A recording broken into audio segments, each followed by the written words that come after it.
Hey guys, I'm Yasis, And I'm Beardy. and welcome to the Tistic Critics review of the first Descendant. So I think we should start off with gameplay. How do we feel about gameplay? Like the general game. Um, Like how does the I game mean, feel, movement, gun, shoot, all that? it feels really nice, but there are a couple things that are kinda iffy about it. Most notably, the grappling hook can feel a bit wonky. Hitboxes are a bit wonky. Fuck the orbs. Fuck the orbs. I think with the grappling hook, I think it's one of those things where it's like initially it feels kind of bad and you kind of get used to it, but yeah, I agree. I think the momentum carries kind of weirdly on it. It doesn't carry quite right. I think it could be better is what I would Mm, say. I think it does really well what most third person games struggle with, which is like the guns feel satisfying. Like shooting an enemy feels good, right? mm. Um, The guns feel good. The movement feels good. yeah. Good bosses, I think there but are moments where the movement can feel really rigid though. Like the movement itself feels good, but there's like individual moments kind of where like sort of like when you're like jumping yeah, around a corner or something, it can feel way more rigid than I think it should. Sometimes your double jump just won't work because I don't think this game has like the what's it called? What do they call that? The RPG like ledge protection, something like that. But where you have like a little bit of space after the ledge to jump. I don't think the game has that because the number of times I've gone off a mm, ledge and like right at the edge I jumped and then I tried to double jump. It's like it didn't do the first jump. Um, so that and mm. then I definitely agree on the hitboxes. There was a mission where there were like the lasers that were going back and forth, and like the lasers were significantly larger than the hitbox showed. So I kept getting hit and just having to reset the mission because the hitboxes on them were significantly wider and longer than they actually looked. Um, Mm. yeah. So I mean, yeah, I think the gameplay as a whole, though, I think it's like I would give the gameplay itself probably like a 6 or a 7 out of a 10. It's like it's so close to being perfect, but it's just like missing a few things. I think, but I do think it's pretty good, especially for a third person shooter. Yeah, it's solid. Yeah. I think next thing we should move on to from gameplay is probably the gameplay loop, which I think this is where we bring up the orbs. For anyone who hasn't played this game yet, uh, there's orbs that spawn above these bosses' heads that you have to shoot, and there's three different sets of these orbs, and it's fucking horrifying. The three different sets of the orbs are you have to shoot them, you have to destroy them all at once.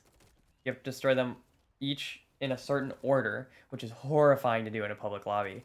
Or you have to shoot one that's like they go immune and then they go unimmune and they like rotate off being immune. And that one honestly is the most annoying to me, but because they'll just like go immune randomly and then they'll glow white, but it takes a second for it to glow white. Um, the orbs are a terrible design decision. Please remove them from the game. I'm begging you. They I make mean, it's just they're way too fucking common in my opinion. Like, if it was just like something that popped up every now and then, sure, fine, but you have to deal with them so much. yeah, it's like every dungeon. I feel like. Yeah. And I think that's very problematic. It makes the dungeons feel frustrating to deal with a lot of the time because there are certain bosses that are really they put out really heavy damage and you're sitting there trying to shoot these orbs while the boss is trying to kill you. I think a way better mechanic is there's bosses who spawn enemies in a circle around them and they spawn two waves of enemies. And I like that mechanic. I think that's a perfectly good mechanic. You have to kill all the enemies before you can kill the boss. I think if you replace the orbs with that mechanic on every single boss, the game would be so much better because that mechanic makes sense. It's a challenging mechanic. It's a kind of fun mechanic. You get some good more grinding in on the enemies. I think that's perfectly fine. Um, Along that same kind of vein, I think the dungeons are pretty mid.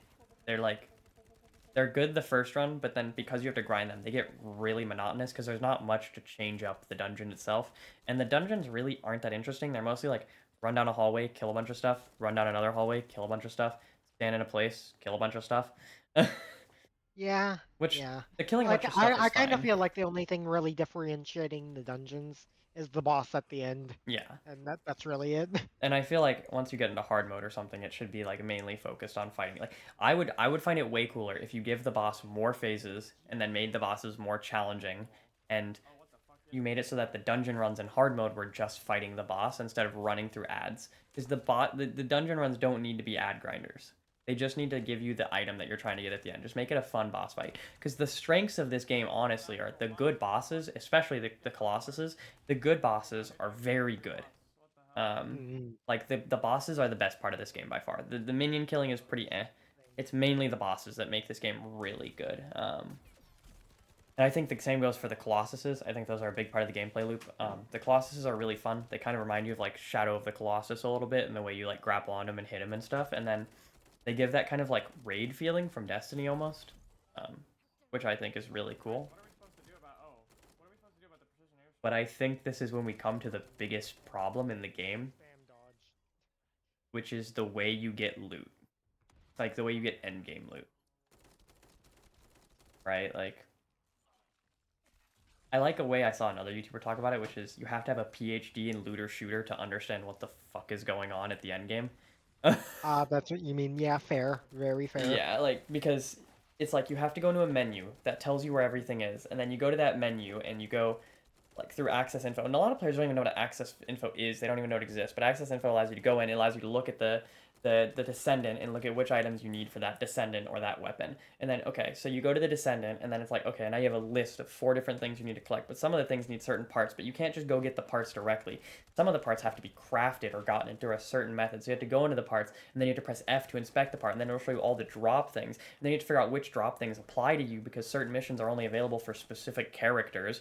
And then certain missions you have to get an amorphous material first, which is like the loot boxes essentially. And then certain missions you just get it directly. So you have to figure out which mission is the best one to grind, because some of them have a cooldown and some of them don't. And then some of them are really frustrating to do, like the wave-based ones, because everyone just leaves 2 ways in, so you never get that loot.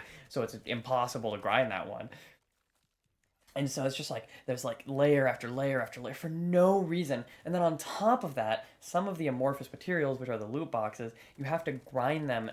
In the dungeons, it's a guaranteed drop, but not all the items come from the dungeon material. So sometimes you have to go grind a non-dungeon event, and some of these events have a 5-minute cooldown. That 5-minute cooldown is on top of the fact that you only have like a 5 to 20% chance, depending on the one you're doing, of getting the one you're even looking for in the first place. So you're just stacking another layer on top of this. It's like, okay, so you're giving me a 5-minute cooldown, or with the void ones, you have to go grind a void crystal over and over to get the void materials to then go play the void boss. And then once you beat the void boss, it opens up a thing which then you can use the amorphous material finally after grinding another mechanic to then get a chance at getting the item you're trying to get. It's like so many layers that are unnecessary, when what it should be is that I grind out an amorphous material and then I open it. Or just make it so that the dungeons are the only thing that reward amorphous materials, because they're guaranteed to drop it. Or on top of, you know what made me happy even is if you just made it so that it's guaranteed that you always get an amorphous material from these missions. Yeah. Because Yeah. it's already enough that like you have a 3% and a 6% and a 10% drop rate for a lot of these items. That's already enough of a grind. You're gonna have to run this thing at least 10 times for some of these drops. You're gonna have to grind these amorphous materials at least 10 times. But you've just made it so like, oh, you have a 20% chance to get the chance to get the amorphous material. Okay, well I need to grind out 20 of these amorphous materials because I need 3 items from it, and these 3 items are 3, 6, and 10%. So I have to go grind 20 of them. They're on a 5-minute cooldown. There's only a chance that I get them. And you sit here and you grind and grind and grind for like 8 hours for no reason. Like, it doesn't need to be this monotonous and this obtuse. And I really feel like it's a strategy to push you into spending money. Mm, And the reason I feel that way is because you can go and you can buy the ultimate descendants, you can buy every single descendant, you can buy the energy activators, which are the thing that give you 30 more energy on your character or your weapon, and then the crystallizers, which you put on a slot, and then that makes it so it's half the cost of the module that's in that slot if it's the right element that's matching it, or the right type that's matching it, that is. So it's like you have so many layers here, and I'm like, okay, if you're gonna make the grind monotonous, at least make it so that I, as a free to play player, feel like I'm playing on the same playing field as different players. Because my problem becomes I'm spending 8 hours grinding out one resource for this character so I can get ready to craft them. Like, not even get all the resources, just one resource to craft them. And this other dude's gonna go spend $10 and get this character that I've spent forever grinding. Now the ultimate mm, ones are a lot more expensive. They're like $60 to $100, and those ones, if you think the normal characters and the normal guns are bad, like holy cow, the grind for the ultimate characters is fucking absurd. Because almost all their items are 3 and 6 maximum, like 10% drop rates, and then you also have to grind out resources on top of that to craft them, and then each part that you have to craft takes like what, 8 hours, I think it is, for the ultimate characters. And then um, I think it's I'm around there. not sure. Yeah, I Um, haven't crafted any ultimate character parts, so I'm not 100% sure, but I've looked at them, and I think it was like 6 to 8 hours depending on which one you're doing. And then on top of that, we looked at the ultimate characters, and they take like 28 hours to craft, something insane like that. So it's like, okay, now Sounds I have to take, accurate. yeah, I have to take like 4 days to craft this character for no reason. Like, you're already making me grind for a week of my life to get the resources to get this character, and then you're time locking me out of the character. And it's an insanely frustrating mechanic. And I know it's there to push people into the pay to win, but like, why would I play the game?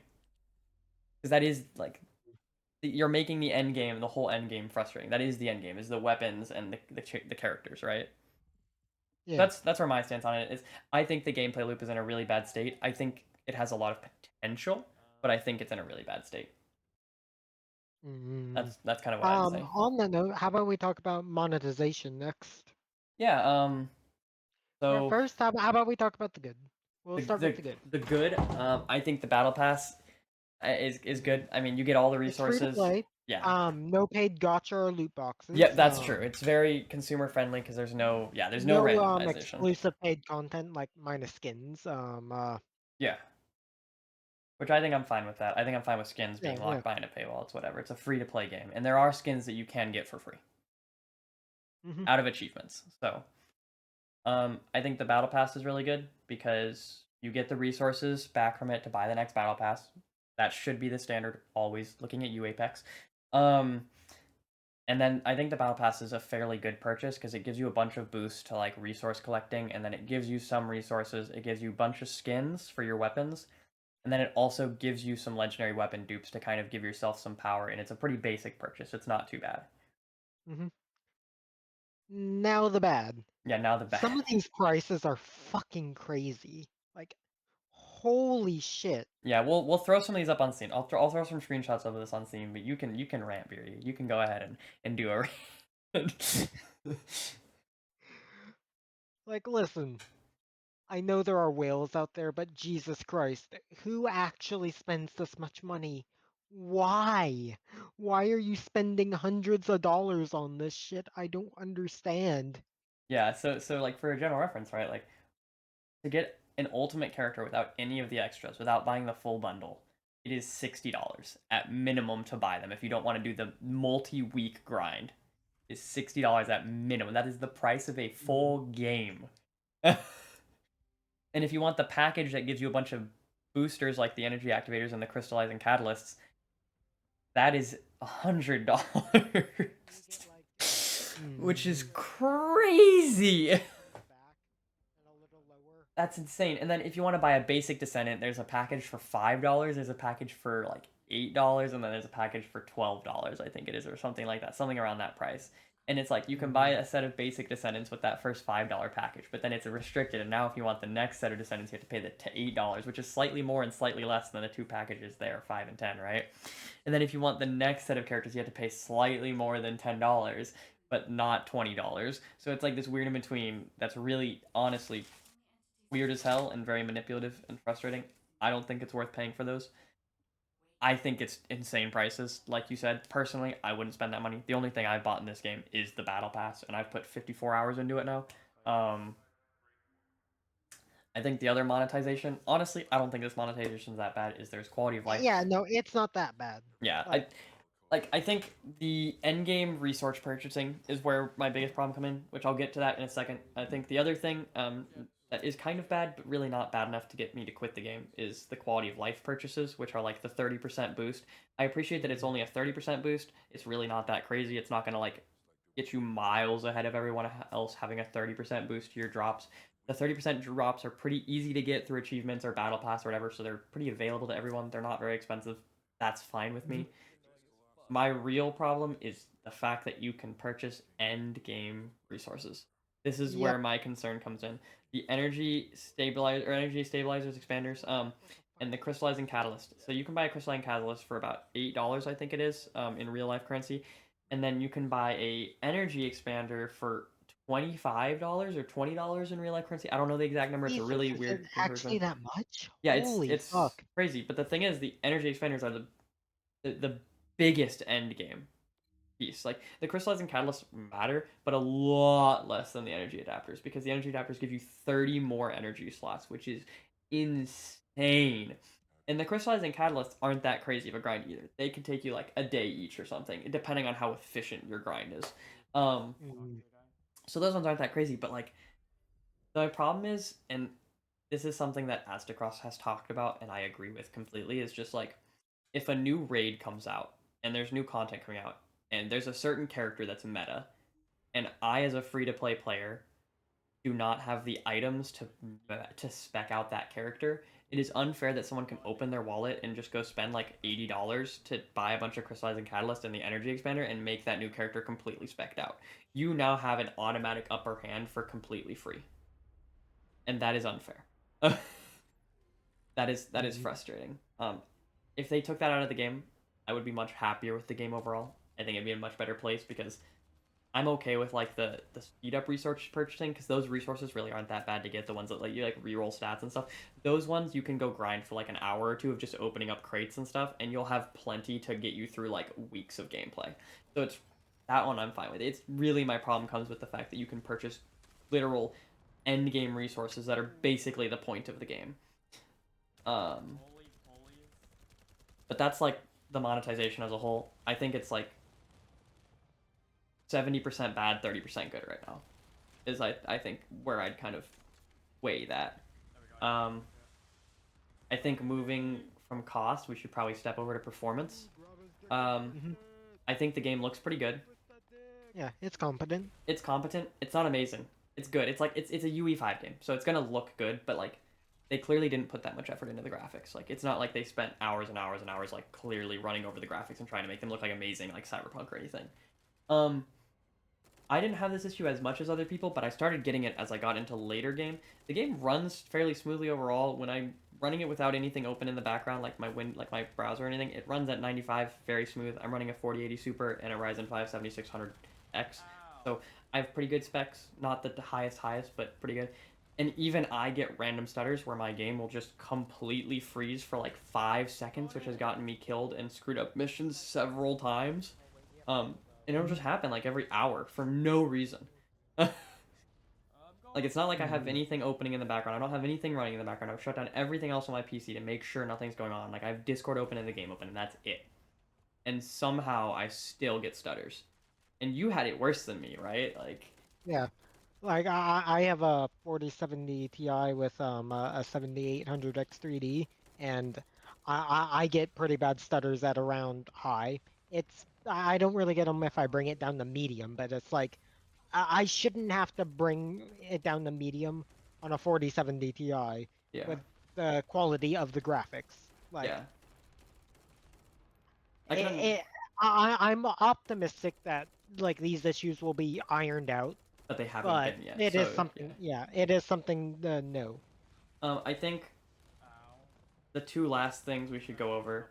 I think the story's not really of note. I don't even know if we should spend time talking about it. Basically, ignore the I story. mean, It's we both just kind of ignored it. It yeah, seems fine, but it's like nothing to really write home about. yeah, At least, exactly. at Um, least not that we saw. I think in terms of like the characters, the best characters are the Descendants themselves. They have all the most interesting personalities.